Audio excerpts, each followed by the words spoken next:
Panuto, piliin ang tamang sagot. Unang tanong, alin sa mga sumusunod ang naglalarawan sa isang paaralan? A.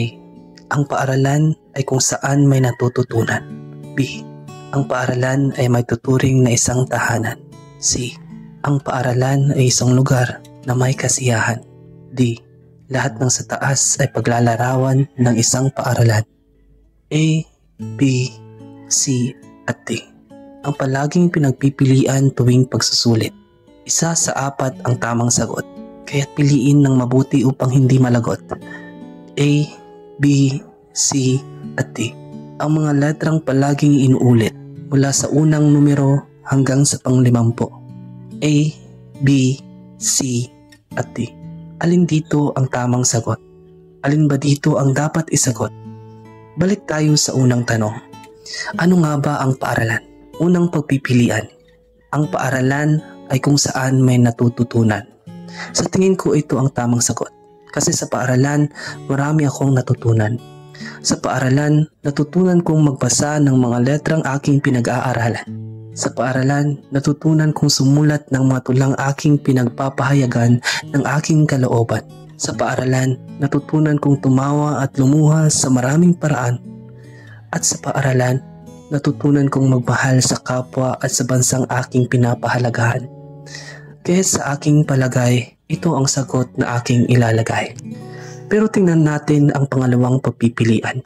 Ang paaralan ay maituturing na isang tahanan.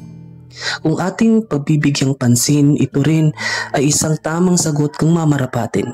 Dahil para sa akin, ang paaralan ay tahanan ko na rin. Hindi man sa dugo pero sa aming mga puso, ang mga nakasama ko sa apat na sulok ng iisang silid-aralan ay pawang kapatid na ring maituturing sa tibay ng aming samahan. Ang mga gurong hinimok ang aming mga puso at pinagtibay ang aming mga isipan ay pawang magulang na ring maituturing sa hindi lang dugot pawis pati na rin ang mga luhay sa amin inilaan. Kaya sa aking palagay, ito rin ang sagot na aking ilalagay. Pumunta tayo sa pangatlong pagpipilian. Ang paaralan ay isang lugar na may kasiyahan. Hindi naman mali bagkus ito'y isang katotohanan na sa paaralan maraming masasayang nakaraan.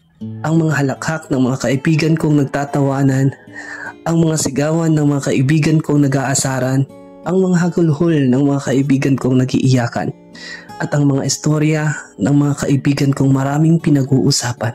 Lahat ito ay mga alaalang hindi ko bibitawan sapagkat ngayon sa aking minahal na paaralan, ako ay lilisan hindi dahil sa sinukuan, kundi ipagpapatuloy ang nasimulan upang sa aking pagbabalik aking maipagmamalakihan na sa paaralang ito aking natutunan na sa buhay patas lumaban.